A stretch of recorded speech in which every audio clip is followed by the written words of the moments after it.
او تقولوا لو أنا أنزل علينا الكتاب لكنا أهدى منهم فقد جاءكم بينة من ربكم وهدى ورحمة فمن أظلم ممن كذب بآيات الله وصدف عنها سنجزي الذين يصدفون عن آياتنا سوء العذاب بما كانوا يصدفون۔ یا قیامت کے دن یہ نہ کہیں آپ لوگ کہ اگر ہم پر بھی کوئی کتاب نازل کی جاتی تو ہم ان سے زیادہ ہدایت پر ہوتے، پس تحقیق تمہارے پاس تمہارے رب کی طرف سے واضح دلیل آ چکی اور ہدایت اور رحمت ہے۔ کون بڑا ظالم ہو سکتا ہے اس آدمی سے جو اللہ کی آیات کو جھٹلائے اور اس سے اعراض کرے۔ ان قریب ہم بدلہ دیں گے ان کو جو ہماری آیات سے اعراض کرتے ہیں برے عذاب کا، اس سبب سے کہ انہوں نے اعراض کیا ہے۔ احباب ذرا قریب ہو کر بیٹھا کریں، انشاءاللہ اس کا اجر و ثواب زیادہ ہے۔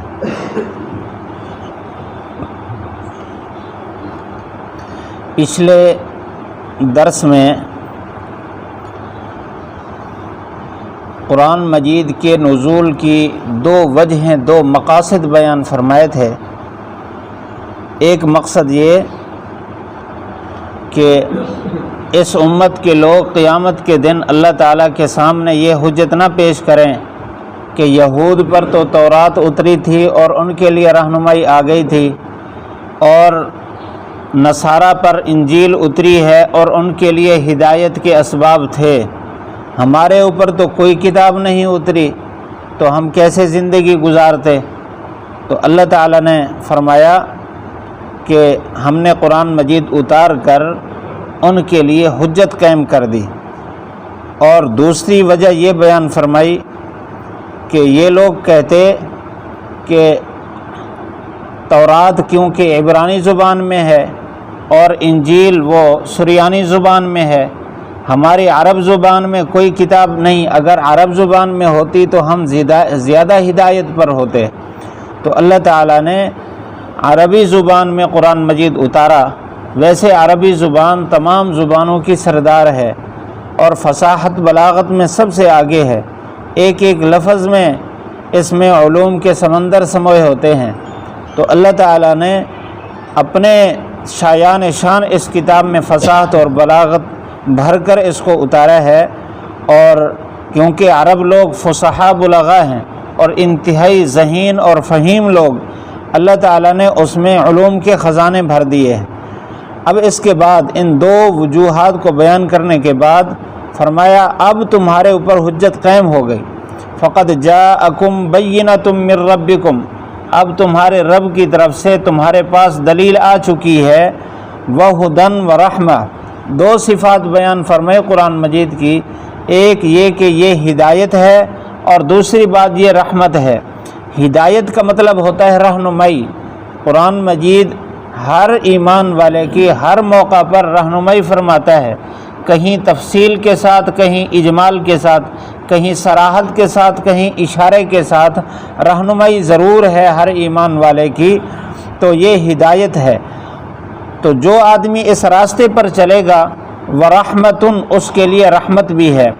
حدیث شریف میں تو یہاں تک آتا ہے کہ جو آدمی ان کے الفاظ کی تلاوت کرتا ہے، فرمایا کہ جب لوگوں میں سے کچھ لوگ کسی گھر میں، اللہ کے گھروں میں سے کسی گھر میں جمع ہوں اور وہاں قرآن مجید کی تلاوت ہو اور قرآن مجید سمجھے، تو نزلت علیہم الرحمہ وحفت علیہم الملائکہ۔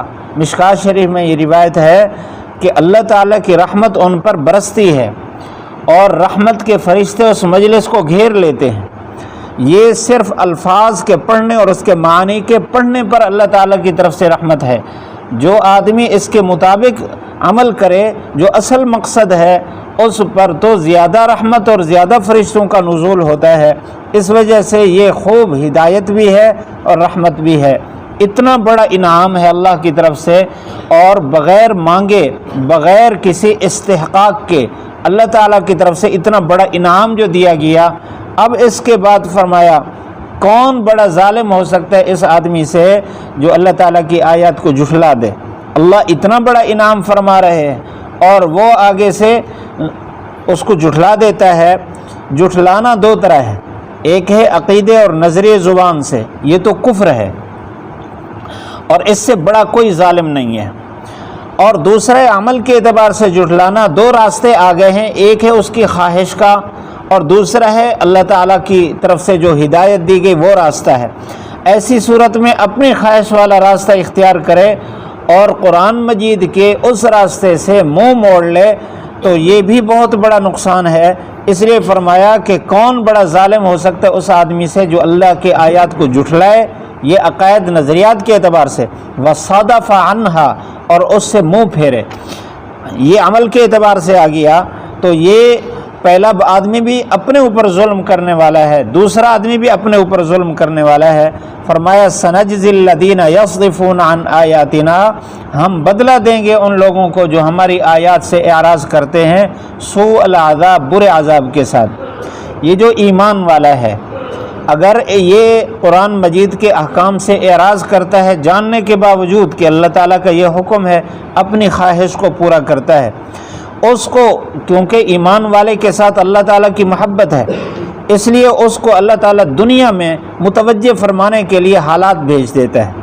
قرآن مجید کی ایک آیت میں اللہ تعالیٰ نے فرمایا کہ جب بھی تمہیں کوئی تکلیف پہنچتی ہے، ما اصابکم من مصیبت فبما کسبت ایدیکم ویعفو عن کثیر، جب کوئی مصیبت پہنچتی ہے تمہارے اپنے کردار کی وجہ سے پہنچتی ہے اور ان میں سے بہت ساری ہم ویسے معاف کر دیتے ہیں، تھوڑی بہت اللہ تعالیٰ اعمال پر تکلیف دیتا ہے تاکہ یہ میری طرف آ جائے۔ یہ اللہ تعالیٰ کا احسان ہے۔ یہ بھی سوء العذاب میں ہے کہ بری تکلیف میں اللہ تعالیٰ نے دنیا میں ڈال دیا، اور اگر پھر بھی یہ باز نہ آیا اور اپنی برائی پر ڈٹا رہا تو پھر اس کی آخرت کا بھی مسئلہ بن جاتا ہے۔ تو بہرحال اس آیت میں آگے فرمایا بما کانوا یصدفون، یہ جتنا مصیبت پہنچ رہی ہے دنیا میں یا آخرت میں، یہ قرآن سے اعراض کی وجہ سے پہنچ رہی ہے۔ اس وجہ سے یہ آیت ہمارے سے مطالبہ کر رہی ہے کہ اللہ کا بڑا انعام تمہارے پاس آیا ہے قرآن کی صورت میں، اور یہ رہنمائی کر رہا ہے، لہذا اپنی زندگی کا ہر لمحہ اس کے مطابق بنائیں گے تو اللہ کی رحمتیں نازل ہوں گی، سکون نازل ہوگا اور کام بنیں گے۔ اگر ایسے اعراض کیا تو نقصان ہمارا ذاتی ہے، دنیا کا بھی اور آخرت کا بھی۔ اللہ تعالی ہم سب کو عمل کی توفیق نصیب فرمائے۔ پڑھ لیجیے او تقولو لو انا انزل علینا الکتاب لکنا اہدی منہم فقد جاءکم بینۃ من ربکم وہدی ورحمۃ فمن اظلم ممن کذب بآیات اللہ وصدف عنها سنجزی الذین یصدفون عن آیاتنا سوء العذاب بما كانوا یصدفون۔ او تقولو، یا تم قیامت کے دن یہ کہو، لو انا، اگر بے شک، انزل علینا، ہمارے اوپر نازل کی جاتی، الکتاب، کتاب، لکنہ، البتہ ہم ہوتے، اہدی منہم، ان سے زیادہ ہدایت پر، فقد جاءکم، تحقیق آ چکی تمہارے پاس، بینۃ من ربکم، تمہارے رب کی طرف سے دلیل، وہدی، اور یہ ہدایت ہے، ورحمۃ، اور رحمت ہے، فمن اظلم، کون بڑا ظالم ہو سکتا ہے، ممن، اس آدمی سے، کذب بآیات اللہ، جو اللہ کی آیات کو جھٹلائے، وصدف عنہا، اور اس سے اعراض کرے، سنجزی الذین، ان قریب بدلہ دیں گے ہم ان لوگوں کو، یصدفون، جو اعراض کرتے ہیں، عن آیاتنا، ہماری آیات سے، سوء العذاب، برے عذاب کے ساتھ، بما کانوا، اس سبب سے، یصدفون، کہ انہوں نے اعراض کیا ہے۔